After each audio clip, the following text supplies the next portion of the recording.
For more on the chip trade, let's bring in Stacy Rasgon. He's a senior U.S. semiconductor analyst and managing director at Bernstein. Stacy, are we expecting companies to reset expectations tomorrow? Well, some of them were there today, and I don't think we saw too much resetting expectations today. Most of them sounded pretty consistent, and especially the ones that are exposed more to the analog space. I think the industrial and the auto, most of them at this point still sound pretty good. I'd say that's where the broader controversy is, by the way. Like, investors, I think, are broadly expecting next year to be a downturn. We've seen some end markets already roll. Consumer focus of PCs, smartphones, graphics cards, that sort of stuff, it's already rolled. Other markets like industrial and auto are still more broadly holding up, and so people are wondering, you know, first in, first out is the ones that haven't taken the hit yet. Are they next? And do we see that going into next year? Is that what you're expecting, that there will be a broader reset of the sector to come? Well, again, we've already seen some of it, right? So probably, right?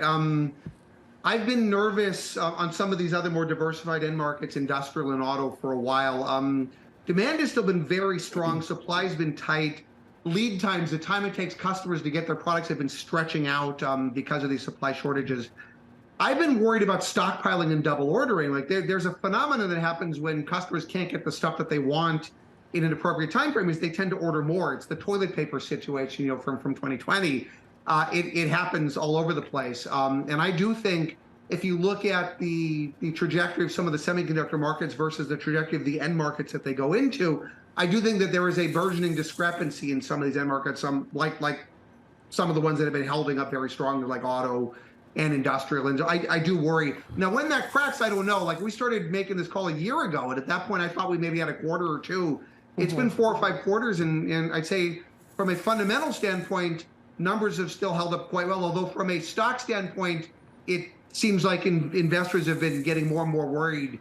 The better the numbers get, the more worried they are that there's something bad on the other side. Yeah, so Stacy, talk to us. You just mentioned industrial and auto a couple times there. If you look at Texas Instruments, for instance, expected to have, you know, double-digit earnings and sales growth this year, and the stock is only down about 6% in the year, but it trades at a big premium to many of its peers. And then you look at next year's expectations, and expected to be down earnings and sales, high single digits, about 10%, but trades at about 22 times. How do you square that sort of outperformance this year, low expectations next year, but fat valuation?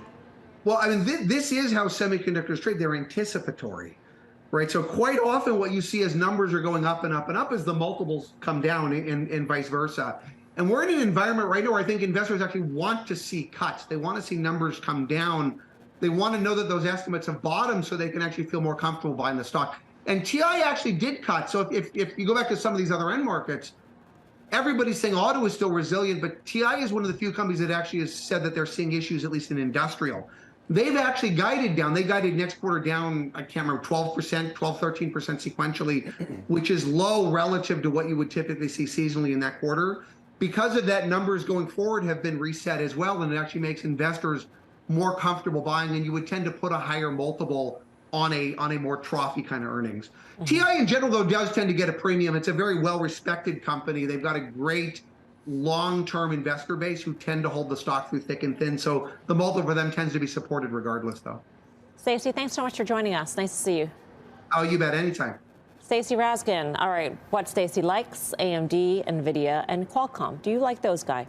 NVIDIA is rallied now 60-ish, 65% since the October. 65%. That's not insignificant. And it's still 50% lower than where it was a year from now. That's math. I took that in school one day. At these levels, I think you sell NVIDIA. I think this is a rally you got to fade. So I love the company. Don't like the stock here. Steve? Yeah, all the semiconductors are in a declining trend line going back to the late 2021, with the exception of Qualcomm. That underperformed, then broke out of the declining trend line. But to Dan's point, Texas Instruments looks like the best stock in the space right now currently, but that's still on a declining trend line. This is something where Stacy's right. You went from a drought of chips to a flood of chips, and there was a lot of over-ordering, and we have not got through that supply, and there's going to be a recession. I agree with Guy. I think you got to sell these, their peaks and valleys, and you got to sell these peaks in the semiconductors.